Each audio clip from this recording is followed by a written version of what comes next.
Hello everyone, welcome back to my YouTube channel Learn from Basic to Advanced English. I am Sharma Rawat. First of all, please accept my apologies for not being able to upload videos for 5 to 6 days because of some personal reasons. I was unable to upload videos. Please pardon me. So beginning with the video, advanced sentence starters. Okay, now what are sentence starters? I've uploaded 3 to 4 videos. What are sentence starters? जब हम वाक्य की शुरुआत करते हैं, है ना, कुछ शब्द ऐसे होते हैं जैसे हिंदी में मुहावरे होते हैं, इंग्लिश में फ्रेजेस होते हैं, ऐसे कभी कभी होता है ना कि कुछ शब्दों से ही हम शुरुआत करते हैं, है ना, तो उन्हें हम सेंटेंस स्टार्टर्स बोलते हैं। हिंदी में कैसे वो सेंटेंस स्टार्टर्स क्या होते हैं और इंग्लिश में हम कैसे बोल सकते हैं, वो मैंने बोर्ड पे लिखे हुए हैं। This is I think before this 4 or 5 days back I had uploaded sentence starters which were basic one. These are a little advanced sentence starters, I would say. So without wasting any further time, we will start. देर रात तक काम करना, है ना। अगर आप बोल रहे हैं कि देर रात तक काम किया मैंने, प्रोजेक्ट कंप्लीट करना था मुझे, या देर रात तक मैं पढ़ती हूँ ताकि मैं एक्सेल कर सकूँ, या देर रात तक मैं वीडियोस बनाती हूँ, है ना, ताकि मेरा यूट्यूब चैनल चले, अच्छे से अच्छा मैं डिलीवर कर सकूँ, तो उसको आप बोल सकते हैं burn the midnight oil.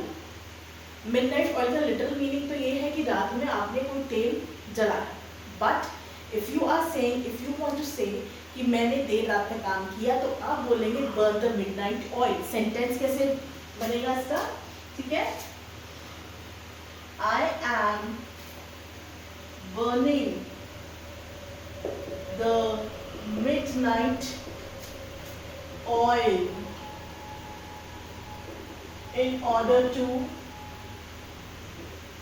excel, ठीक है, I am burning the midnight oil in order to crack my IAS prelims, ठीक है, I am burning the midnight oil because I have to complete my project before the deadline, given deadline। देखिए मैंने एक word के कितने सारे sentences आपको दे दिए, ठीक है।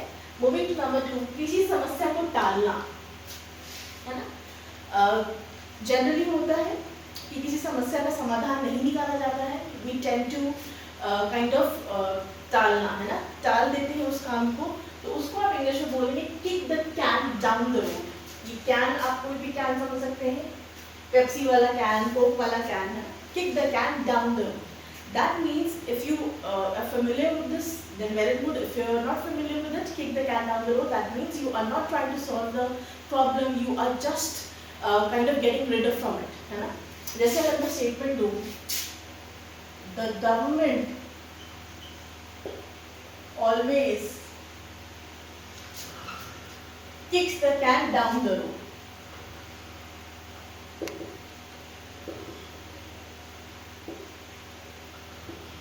कहने का मतलब है कि जो भी हमारी परेशानियां हैं XYZ, you know, the problem related to electricity, shortage of electricity, the problem related to unemployment, the problem related to corruption, ठीक है, what does the government do? It kind of kicks down the can down the road, it kicks the can down the road। That means instead of trying to sort out things, instead of trying to find a solution to the problems, government just ignores it, है ना, टाल देती है। पढ़ाई करो, है ना, पढ़ाई करोगे तो अच्छे रिजल्ट मिलेंगे, है ना, अच्छा पढ़ाई करेंगे तो अच्छा रिजल्ट मिलेगा। सो whenever I tell my child to study hard, what does he do? He just kind of kick the can down the road, वो टाल देता है मेरी बात को, नहीं सुनता, ठीक है। सीधा मुद्दे पर आना, बहुत बार ऐसा होता है जनरली, यू नो, आप सीधा मुद्दे पर आना तभी आप बोलेंगे जब आप किसी को, आप किसी ग्रुप में बैठे हैं ना, when you are sitting in a group and you are trying to, conversation चल रहा है, मे बी डिबेट हो रहा है, ठीक है, some people are for the topic, are speaking for the topic and some are speaking against the topic. कुछ लोग उसके फेवर में है टॉपिक के, कुछ लोग अगेंस्ट में है ना, गोल गोल घूमे जा रहे हैं। तो आप अगर बोलना चाह रहे हैं, घुमा फिरा के बात मत करिए, सीधा मुद्दे पर आइए। व्हाट विल यू से? कट टू द चेस, ठीक है, कट टू द चेस, सीधा मुद्दे पर आइए, मुद्दे की बात कीजिए, ठीक है। हमें ये मत बताइए कैसे करने से ये होगा, ऐसे करने से ये होगा, ठीक है। जैसे आजकल मैं एग्जाम्पल देती हूँ, आजकल बारिशों का टाइम है, रोड बहुत डैमेज हो रखी है, पानी का प्रॉपर फ्लो नहीं है, है ना। किसी के पास भी जाओ तो बोलेंगे ऐसा कर लीजिए, ऐसा कर लीजिए, पर जो एग्जैक्ट प्रॉब्लम है उसका सॉल्यूशन नहीं बताते हैं. So what do they do, है ना, they kind of kick the can down the road by not helping us, okay, and we tell them that please cut to the chase, सीधा मुद्दे पे आइए. एक और स्टेटमेंट अगर मैं दूँ, please stop the logomachy, just cut to the chase. अगर आप मेरी वीडियोस देख रहे हैं तो आप जानते होंगे कि लॉगोमैकी क्या होता है. लॉगोमैकी मैंने अपनी वोकैबुलरी में बताया है. लॉगोमैकी जब कोई बात ना निकले, किसी उसका सॉल्यूशन ना निकले, बस घुमा फिरा के बातें हो रही हैं, ठीक है. जैसे न्यूज़ चैनल पे होता है, कोई टॉपिक होता है, दो लीडर्स दूसरी पार्टी के, दो लीडर्स दूसरी पार्टी के, प्रॉब्लम का सॉल्यूशन नहीं निकाला जाता है, बस बहसबाजी चल रही होती है वर्ड्स के पीछे.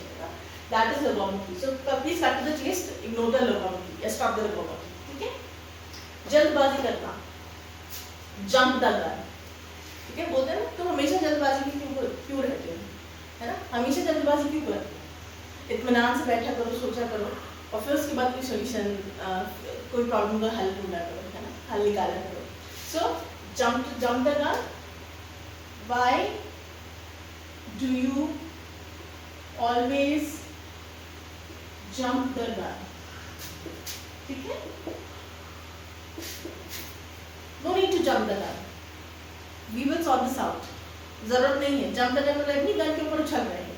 इसका मतलब ये है जल्दबाजी करने की कोई आवश्यकता नहीं है. ठीक है. No need to panic. No need to jump the gun. We will find out the solution. And we will help you out. ठीक है. देखिए ये वर्ड्स कोई बहुत ऐसे नहीं है कि मतलब समझ में ही ना आए. These are just basic things. अगर आप इनको इंटरप्रेट करते हैं अपनी स्पीकिंग वोकैबुलरी में तो क्या होगा, आपका जो स्पीकिंग स्किल्स है वो एनहांस होंगे. जैसे बोलते हैं ना कि चीज में चार चांद लग जाते हैं, है ना. You are trying to speak English, that is your cake, but using these sentence starters is like icing on your cake. ठीक है. They will enhance your vocabulary. They will enhance your speaking skills. Okay. हार मान लेना, ये चीज़ से कभी हार मान लेते हैं, है ना, तो बोलते हैं throw in the towel. This is a phrase that I've come across. You often come across in English movies, Hollywood movies. Throw in the towel. I'm done with it. I'm throwing in the towel. ठीक है, मुझसे नहीं हो रहा अब. हाँ, I can't prepare more for these exams, so I am throwing in the towel. हार मान लेना. You should not throw your towel. Buckle up and start working hard again. Throw in the towel का literal meaning है कि आपने तौलिए को फेंक दिया है. But when we are talking about when we use this phrase or when we use these words to in basic conversation, there we mean that we are giving up. Literally giving up कि मैं थक गई हूँ, मैं हार गई हूँ, हार मान ली है. Throwing up the towel. तो अगर आपको बोलना हो वैसे हमें हार नहीं माननी चाहिए, but if you have to say मैंने हार मान ली है, you can say I have thrown up the towel. ठीक है.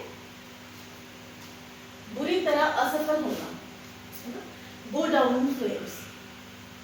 अगर कोई चीज़ है, कोई कुछ भी चीज़ है ना, उसमें असफलता मिली है तो उसको आप बोल सकते हैं go down in flames. ठीक है. अगर मैं एग्जांपल आपको दूँ that his new venture या his new startup has gone down in flames. Down in flames का मतलब जल जाना. flames क्या हुआ? flames का मतलब वो लपटे. But over here it means कोई भी वेंचर है, कुछ भी है, वो उसमें वो फेल हो गया. ठीक है. प्रोजेक्ट नहीं काम आया, प्रोजेक्ट नहीं चला, जो भी. ठीक है. Go down in flames. Her presentation went down in flames. ठीक है. Before the board बोलते हैं ना, it had a flat impact on the directors. कोई impact नहीं था, सब बर्बाद हो गया. ओके. असफल था पूरी तरह. फिर से शुरू करना. अब देखिए इसको हम कनेक्ट कर सकते हैं, है ना. कोई चीज़ आप फिर से शुरू कर रहे हैं, आप असफल हो चुके हैं, ठीक है, तो अगर आप फिर से कोई चीज़ शुरू कर रहे हैं तो उसे बोलते हैं back to the drawing board, ठीक है। Although her new startup had gone down in the flames, but she has not given up. What is she doing? She is going back to the drawing board. That means she is going to start her venture again. देखिए एक ही sentence में दोनों use हो गए ना, है ना। इसी को कनेक्ट करते हैं। His new startup has gone down in flames, but he has not given up as he is going back to the drawing board.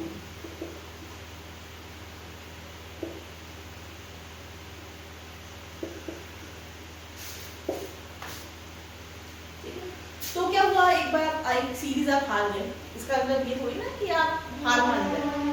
You should start again. You should start practicing again. You should go back to the drawing room again. That means आपको दोबारा जाना चाहिए, practice करनी चाहिए और फिर जीत जाना चाहिए। Come with flying colors. Okay. गलत जगह कोशिश करना या गलत इंसान से बात करना, ठीक है। जनरली ऐसा होता है कि अगर आपको कोई इशू है, आपको कोई प्रॉब्लम है और आप you are talking to a person. For example, मैं आपको एग्जाम्पल देकर समझाती हूँ। साइंस का प्रॉब्लम है, ठीक है, साइंस में कोई आपको इक्वेशन नहीं समझ में आ रही है, फिजिक्स की या केमिस्ट्री की, ठीक है, and you are going and asking that doubt of yours from an English teacher या फ्रॉम एन हिंदी टीचर, तो वो टीचर आपको क्या बोलेगी? Dear you are barking up the wrong tree. Okay, dear, you are barking up the wrong tree. I'm not your physics teacher, I'm not your chemistry teacher, I'm your Hindi teacher. I'm here to sort out your Hindi problems. ठीक है, तो you are barking up the wrong tree. और जरूरी काम होना बोलते हैं ना, आपकी बातें खत्म हो गई तो मैं जाऊं, मेरे पास और जरूरी काम है। अगर आपकी बातें खत्म हो गई हो तो मैं जाऊं, ठीक है। If you are finished doing, if you are finished talking, then please may I go? I have bigger fish to fry. ठीक है, bigger fish to fry मतलब I will be leaving early as I have bigger fish to fry. इसका ये मतलब ये नहीं कि बड़ी मछली तलनी है, it is just that I have some more important thing to do. Okay, काम बंद करना, जब ना आना, छुट्टी ले लेना, simply call it a day. You know, I was unwell, so I decided to call it a day. Okay, yeah, he was unwell, so he decided to call it a day. मतलब छुट्टी कर लेना। परिणाम झेलना, face the music बोलते हैं ना, it is you who has to face the consequences of not studying properly. It is you who has to face the consequences of not keeping your body fit and healthy. अगर आप अपने शरीर का ध्यान नहीं देंगे तो आप consequences, आपको परिणाम भुगतना पड़ेगा, तो उसको आप बोल सकते हैं you will face the music. It is you who has to face the music. If you are not keeping up your health, okay, if you are not eating properly, then it is you who has to face the music. Okay, परिणाम झेलना, छुपा हुआ अर्थ समझना। Shall I write the sentence of this also? Please take care of your health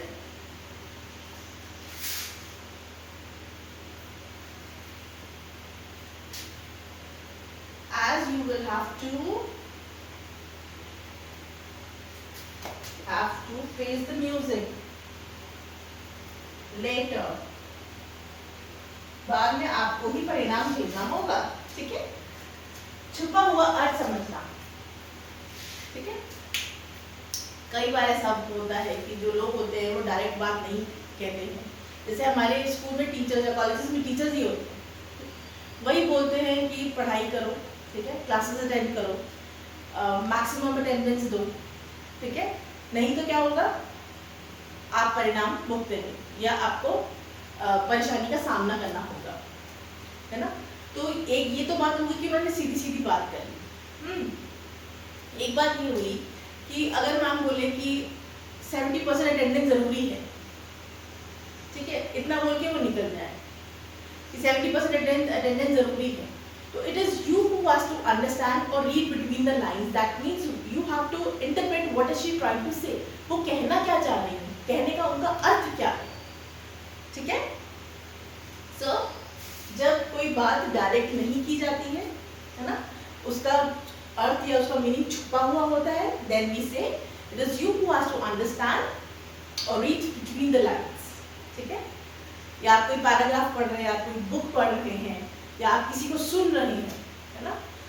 सुन रहे हैं मतलब ये नहीं गाना सुन रहे हैं, किसी ने स्पीच दी है, कोई लीडर है या कोई सेलिब्रिटी है, and you're trying to interpret, you're trying to read what is the actual meaning of what does this person actually means. So you can say I am reading between the lines, okay. That means I am trying to interpret the meaning of whatever this person has said. So this was all about the sentence starters. I hope you find them interesting, and also make it a point to go through the video. You can watch my video once, twice, thrice, ठीक है। or you can always, as I say, always take a screenshot of whatever I give you in my videos. Screenshot लेने से ये होगा कि आपको ज़्यादा पूरा वीडियो नहीं देखना पड़ेगा। स्क्रीनशॉट लेके आप एक बार, अगर आपने एक बार 2 बार वीडियो देख ली है, तो when I'm trying to revision, just by looking at the screenshot, you'll get to know कि okay ये पढ़ाया था मैंने, ठीक है। So अगर वीडियो पसंद आए तो please like share and subscribe. Thank you for watching and being with me.